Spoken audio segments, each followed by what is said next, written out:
Hiiapilla rakennus irti. Kieltämättä lähteekö?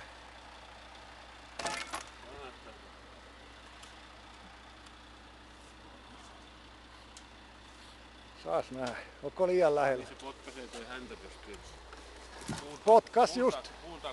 Potkasit.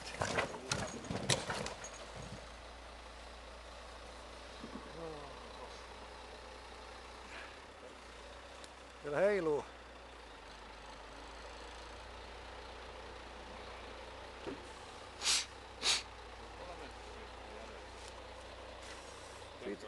Vittu sano.